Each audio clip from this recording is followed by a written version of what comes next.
We might have caught one of the fellas that's been goofing up our traps. We sure caught him in this trap. Notice he's got about a 8-foot circle there because of our chain length. We've been taking those compression springs off our traps and shortening it down just a little bit, but we hadn't got to this one yet. So, this is a pretty good sized raccoon, isn't it? Yes, sir.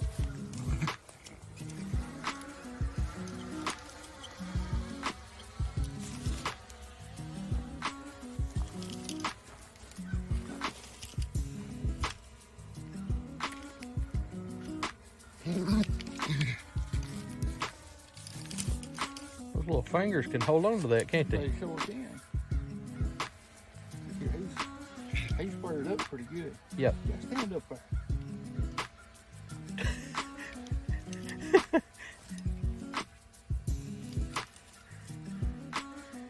They look cute, but they sure can be ferocious. All right now. Yep, me and you both putting it in reverse. Get back over there. Yeah.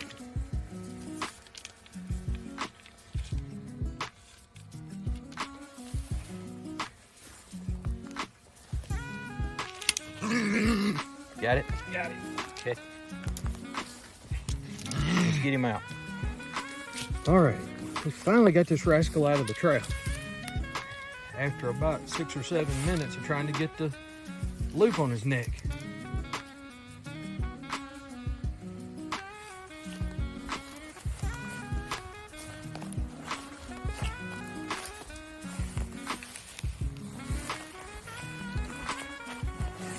He looks like he's gonna be all right.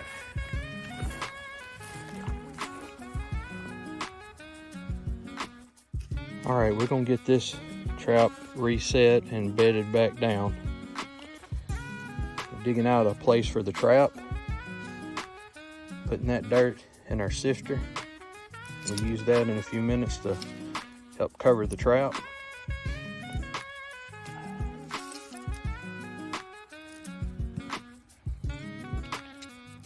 Got the pan set back on the dog with the jaws set, but that's kind of like a gun on safety. If you mash that pan down, it'll still fire, but it's pretty easy to handle the trap safely like that. Yes. I like to put my chain and I don't like it swiveling everything up under it. Had a way to steady that loose jaw right there. It also keeps it covered so that their foot won't touch something that feels unusual. A raccoon especially, if it touches any part of that trap, it'll start scratching around and dig it up and may not even set the trap off. We've seen that in the last few days on our other property. Okay, Danny just set the night latch. That's a little groove in the dog of the trap, and that's what holds it ready to be fired. We like to use peat moss. It's real spongy, and it allows that trap pan to go down even if the peat moss gets under the trap pan. If dirt gets under there, it can block it and not allow the trap to fire. This peat moss is a little bit more spongy. We buy it and air it out, let it dry for sometimes 3 to 6 months before we start using it. Here we're sifting the dirt in, and we'll try to get it covered.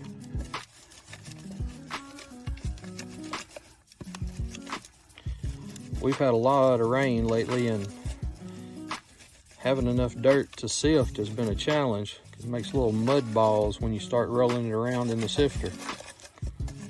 This looks pretty good. May have to scoop up a little bit more. Notice, I am very careful about handling this. But put my hand right there. This is a 550. Yes. So it probably wouldn't break a thumb or a finger, but boy, howdy, it'll be sore for a week or so. Yep. We've done that a time or two, haven't we? Yeah, we have. All right, that looks pretty good.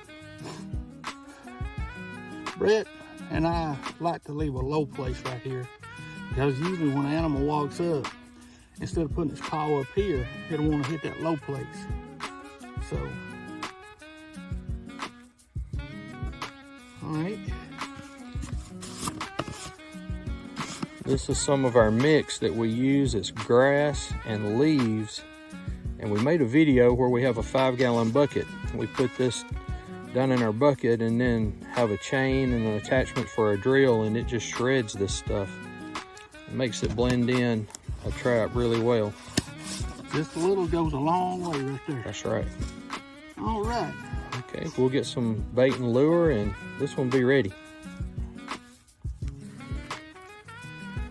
All right, we've got I think it's a piece of a cow hip bone here that we've got a hole in, and we've staked it down.